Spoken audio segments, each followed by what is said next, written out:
Hi everyone, welcome. We're going to give our audience just a few more seconds to log into the webinar today, so please sit tight and we will get started shortly.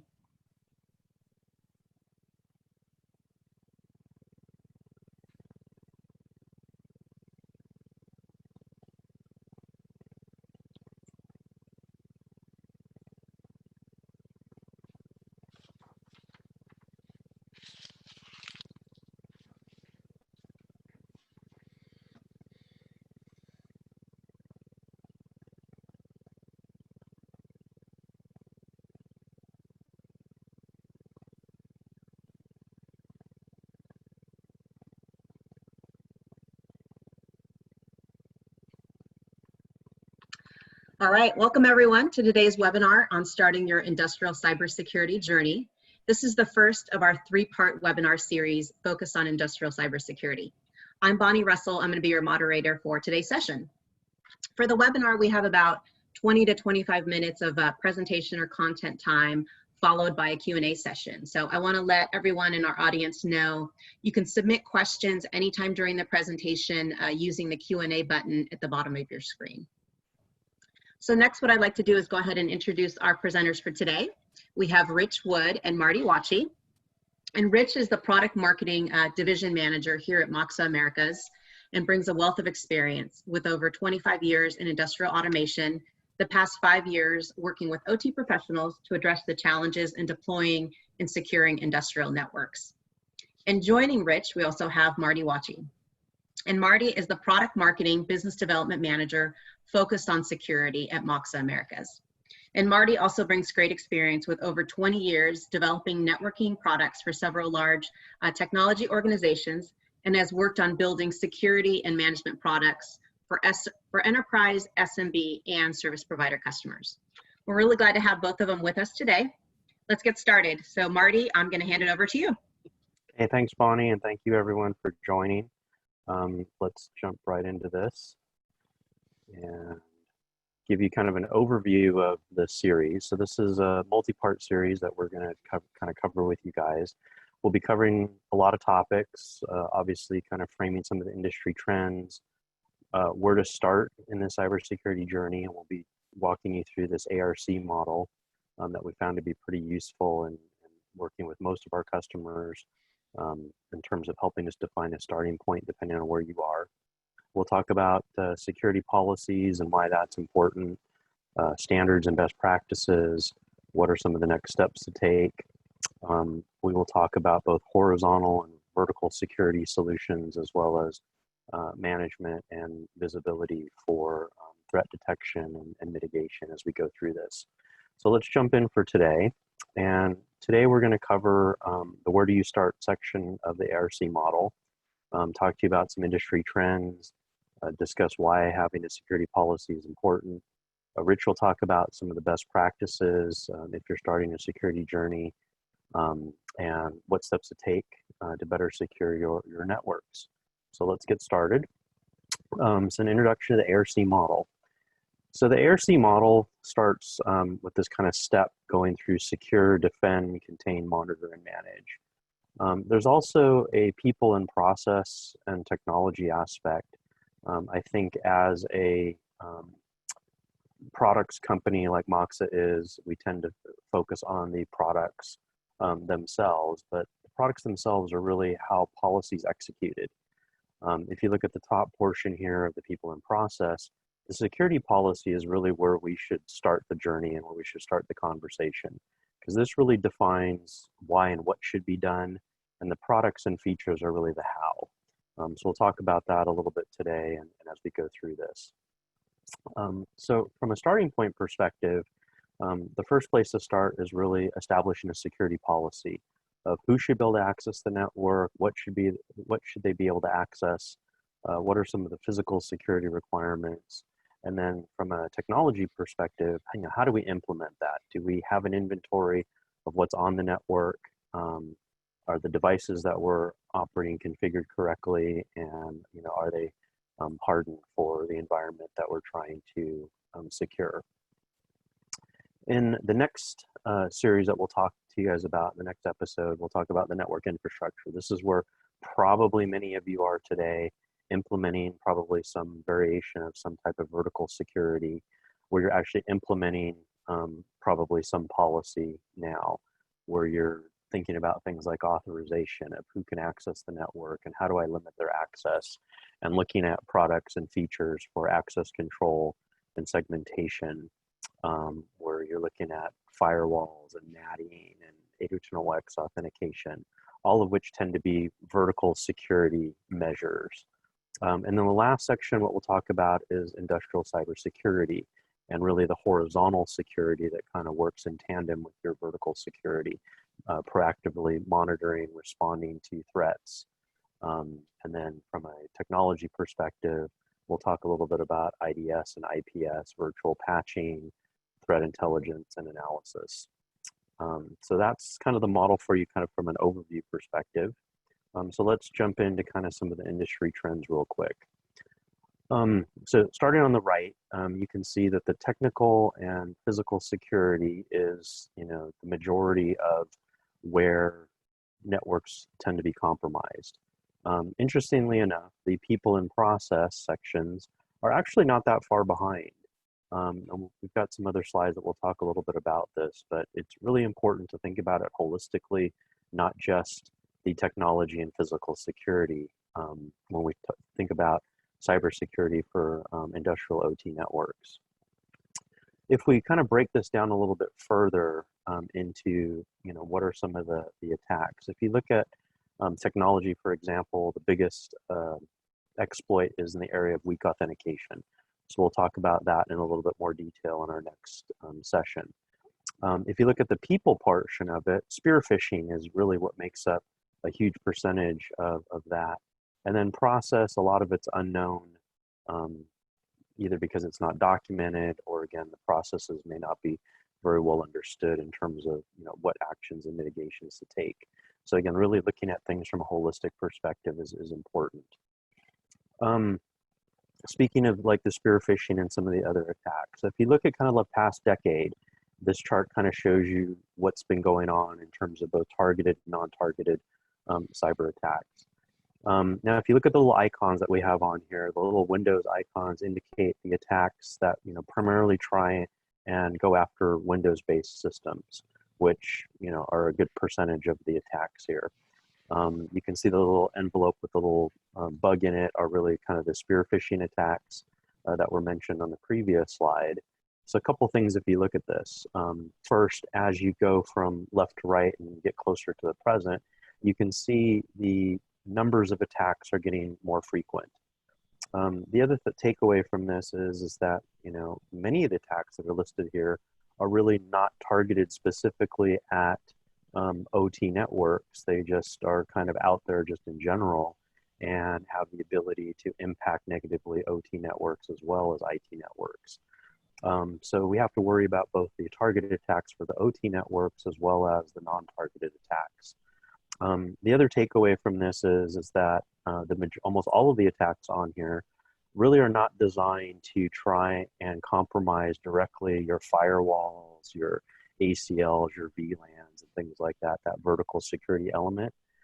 In fact, most of you have done such a good job that these attacks really reflect, people trying to go after the networks via kind of that people and process, getting people to click on URLs to infect computers with malware, or introducing computers from maybe contractors or things like that into your network where they're bypassing your firewalls and some of your security protocols to get on the network.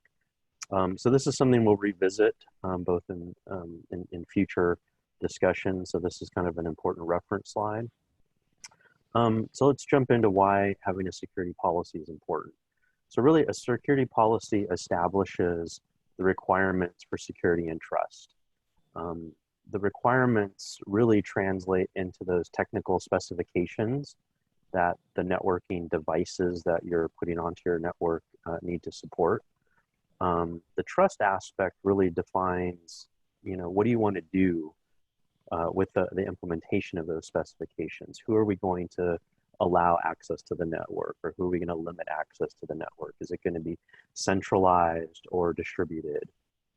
Where can somebody access the network? Are we going to allow remote access via VPN or not? And then where can they go once they access the network? These are all important things because this then will help determine what types of products and capabilities and devices that you need to employ on your network. The other point worth mentioning here is that probably all of you have IT security policies of some kind at your company. A lot of those policies, as you probably already are well aware of, probably need to be adapted or simplified to support most OT applications.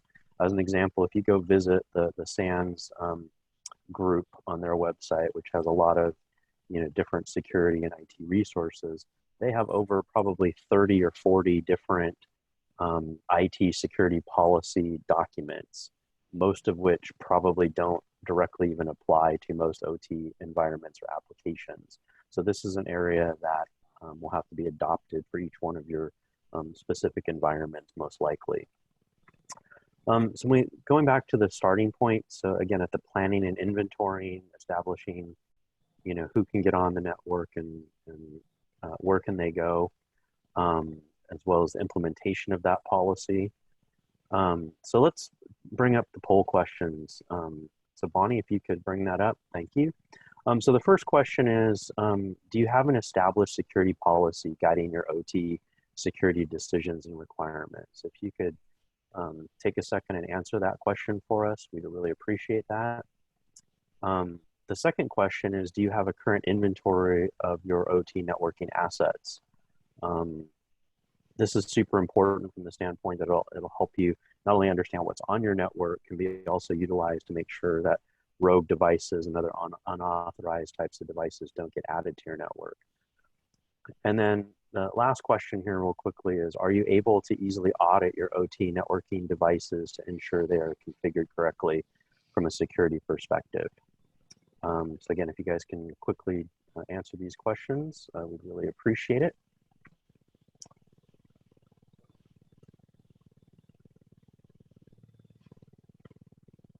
So maybe just give you a couple more seconds there.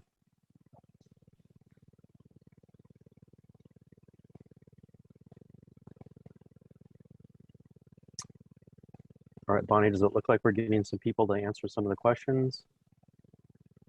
Yep, I think we're ready to share results. All right, let's see what we got back from the audience here. All right, so it looks like a good percentage of you already have a security policy, so that's awesome. Some of you don't, and some of you don't know, so there's an opportunity there to maybe help you guys sort that out.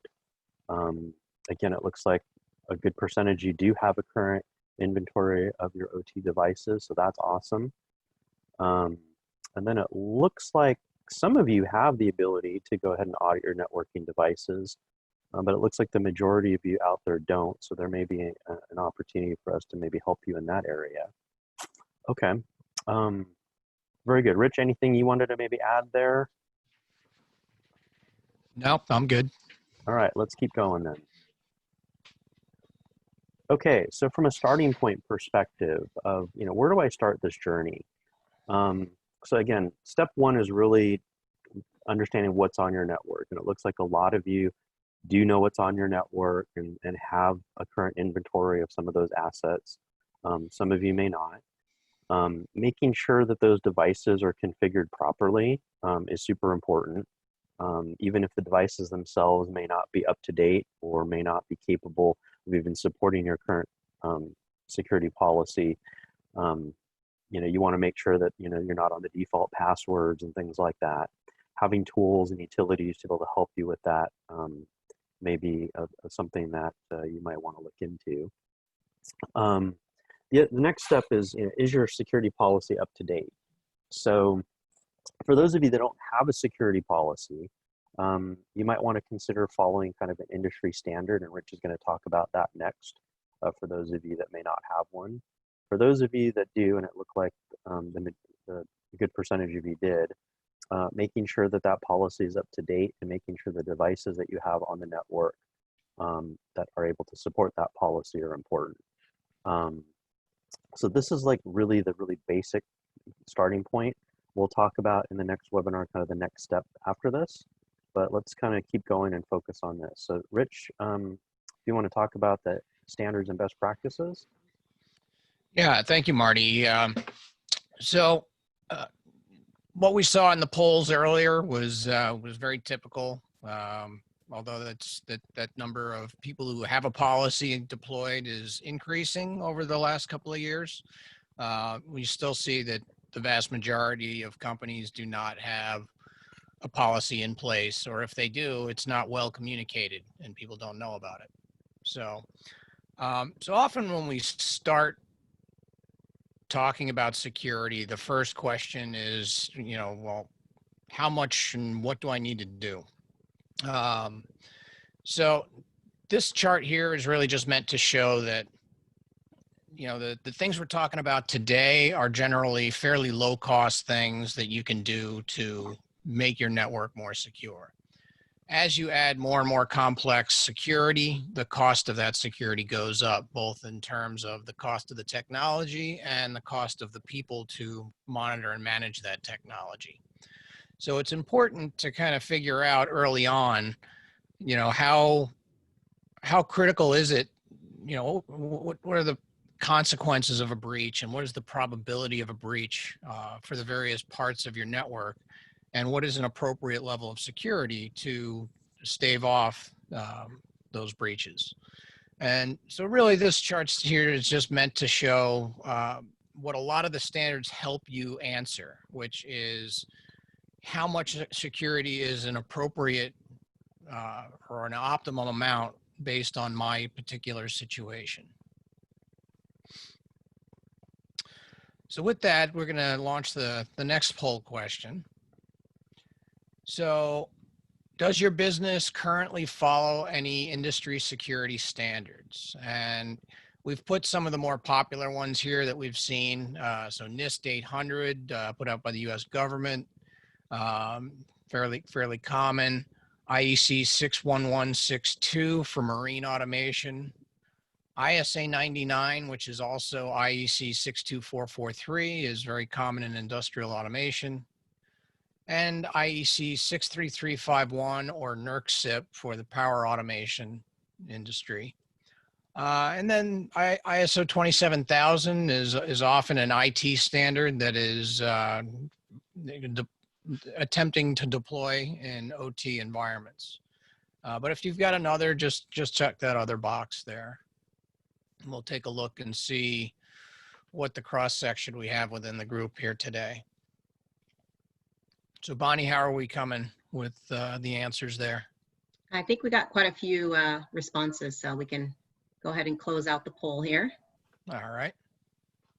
And we're ready to share results. Okay. So this is pretty typical for what we're used to seeing. So about a third of you are looking at ISA 99 or IEC 62443. We've got about 25% of you with other standards, a little bit of NIST, a little bit of ISO 27000. And since we're here in North America, I'm going to assume that's NERC-CIP for power automation. So a pretty good mix, but it sounds like a fair number of you are using standards.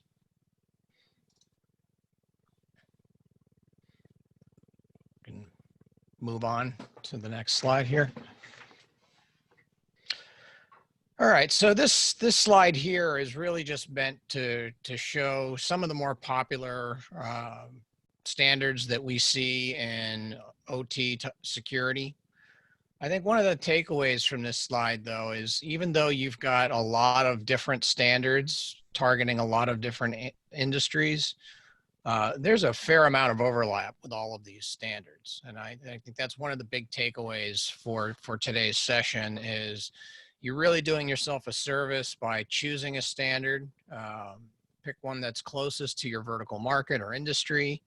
If you don't have a specific vertical market such as power or rail or marine, then I would recommend you start with ISA 99 or IEC 62443, which is the same standard. ISA is a U.S. organization and IEC is international. But but they've kind of co-worked to make this standard. And this is going to be the basis for the rest of the slides I share with you today.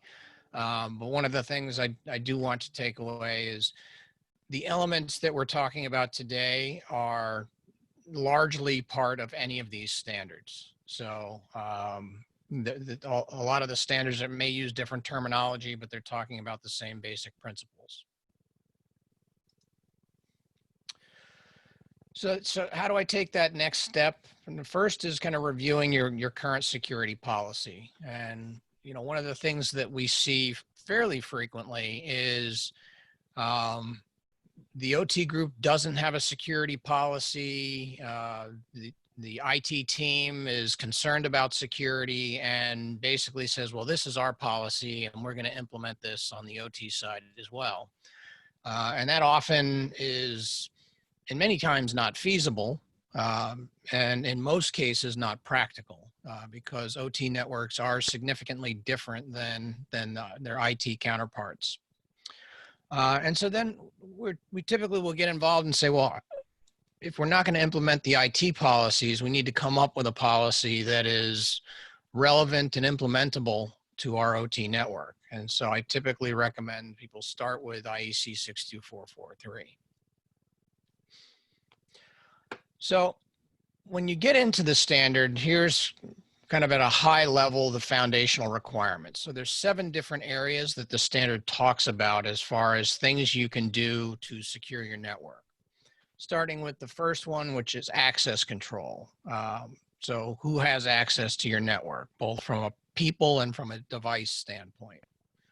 The second would be use control. Once they're on the network, what do they have access to? Data integrity would be as you're transmitting things like passwords and usernames over the network, making sure that they are secured so that somebody can't just sniff that network connection and gain the credentials they would need to access the network. Data confidentiality is how you store data. So things like configuration files for your devices that may have a lot of information embedded in them that could help a hacker penetrate your network. So you want to make sure that they're stored encrypted or securely so that you're not leaving the keys on the front porch, so to speak. Then restricting data flow has to do with, you know, a lot of people talk about firewalls and we'll even start by implementing some firewalls.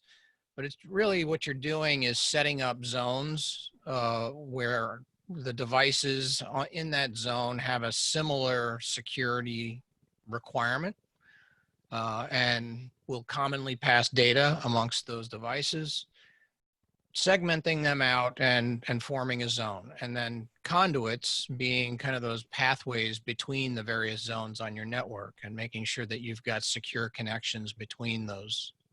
So really just segmenting the network to minimize the impact of a breach.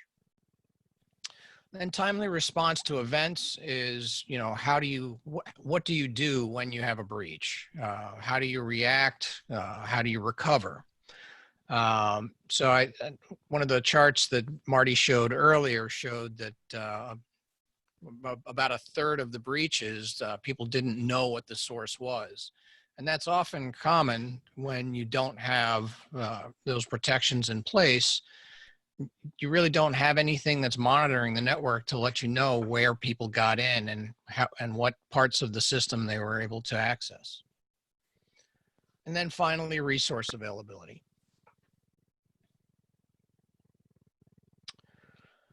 So the second aspect of this is what we call security levels. And so going back to the chart that I put up first is really kind of identifying how much protection is relevant for various parts of your network. So security level 0 means you've got no specific requirements. Security level 1 would protect you against coincidental violation or accidental violation. Security level 2 would protect you against intentional breaches with low resources and motivation. Security level 3 would be against intentional breaches with moderate resources and motivation. And security level 4 would be against intentional breaches with high resources and motivation. So there's a lot of detail in the standard that helps you to assess, what level is proper for the various components of your network. But we see that most OT networks, they're looking somewhere around that SL2 level as a practical starting point for implementing security on the network. So within those foundational requirements, this is a kind of a snapshot here of getting into the system level requirements. So these are the actual technical specifications that the technologies that you would put in place based on the security level that you've chosen. So under that functional or foundational requirement number 1 for identification and authentication control, you can see there's a series of different elements there that are called out. And if you look at security level 1, you've got a handful of these that are selected.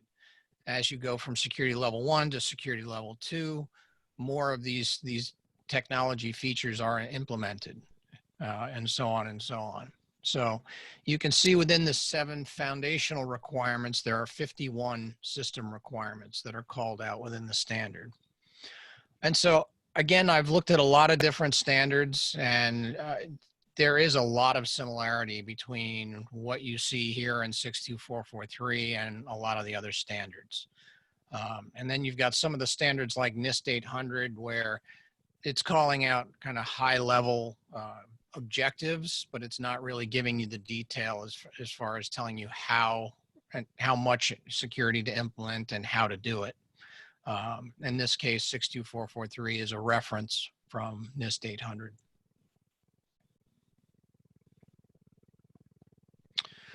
And finally, one of the things that's handy for manufacturers like Moxa is the part of the standard called IEC 62443-4-2.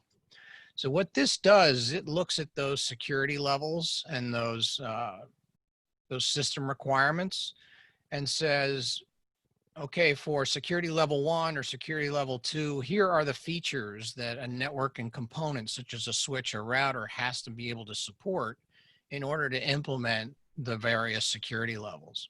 So this gives us as a manufacturer kind of a checklist of features to make sure that are in our products if we're designing them to meet security level 2 or security level 3 within the standard.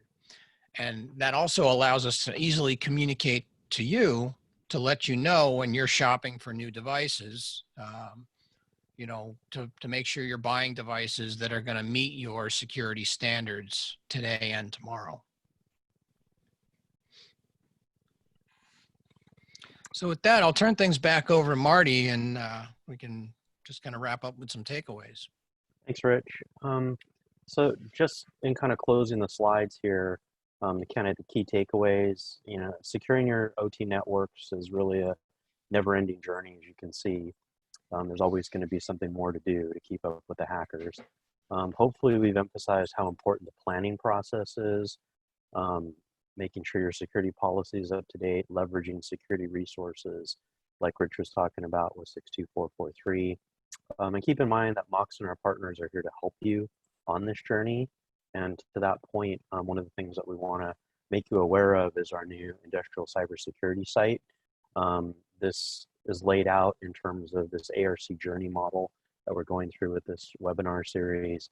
It's got a bunch of industrial cybersecurity resources for you there, white papers, presentations, a bunch of different things for you, case studies, things like that. There's also a bunch of solution sections that we have where you can register for some free trials, get some live demos. So definitely go check out the site. Bonnie, with that, do we have any questions that we wanted to take? Yeah, absolutely. I just want to remind the audience, if you do guys have questions, you can submit them using the Q&A button there at the bottom of the screen. So yeah, we're going to take a few minutes here to answer some questions. So let's take a look. Our first question here. I don't know what is on my OT network. Is there a way for me to figure this out? Yeah, so I'll take that one. So we saw that in the poll question that were some of you that may not know what's on your network. We actually have a tool, MX Studio specifically, one of the modules, MX View, that you can download for free and run it, and it'll go out and discover all of the network devices on your network and give you kind of at least initial snapshot. It's got a free 60-day trial, I believe, so you can download it, run it, get that initial snapshot. It's not going to cost you anything, and at least give you a starting point, a reference for your network. All right, thank you, Marty. I see another one that came in through the chat. Your list did not mention NIST 800-82. That is an ICS focused version of NIST 800-53 that is more IT focused. Do you have an opinion on 800-82, or why was it not on the list of standards? Yeah, so 82, we do see that out there, and you're right, it is a subset of the NIST 800 framework that does talk specifically about industrial control systems. We see the NIST 853 much more frequently with critical infrastructure type projects because it refers more to government systems. But either, you know, they're both legitimate standards. Okay, thank you, Rich. Another one that came in through the chat. What is the level that are Moxa devices? So we have some older devices in the that are still being sold that are level 1 or less. The newer products that we're recommending people to buy today, we're typically targeting level 2.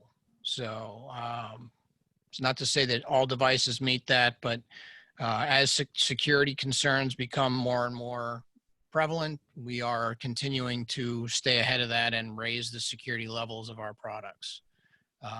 So today we're targeting level 2 for most products, and as we develop new products, we will be targeting higher levels. Great, thank you, Rich. Okay, we're going to take one more question here. Whose responsibility is it to typically come up with how the standards should be used? The end user, owner, or is it the OEM equipment manufacturer? So within 62443, there are parts of the standard for all of the above. So setting of overall policies and objectives is typically the asset owner that is defining those types of things. When it comes to network design and designing secure zones and conduits, that typically would be implemented by an integrator. And then when you get to parts of the standard like -4-2, that's really meant for hardware manufacturers to be able to make sure that they're designing in the features that are required to overall implement the security levels within the policy. All right, thank you, Rich. That's all the time that we have today. If we didn't get to your questions, we will definitely be following up with you individually. We do want to let everyone know regarding our next upcoming webinar taking place October 20th, and the topic will be choosing the network infrastructure to support your security policy. So hopefully you can join us for that next webinar. Appreciate everybody's time. Thank you so much. Bye-bye, everyone.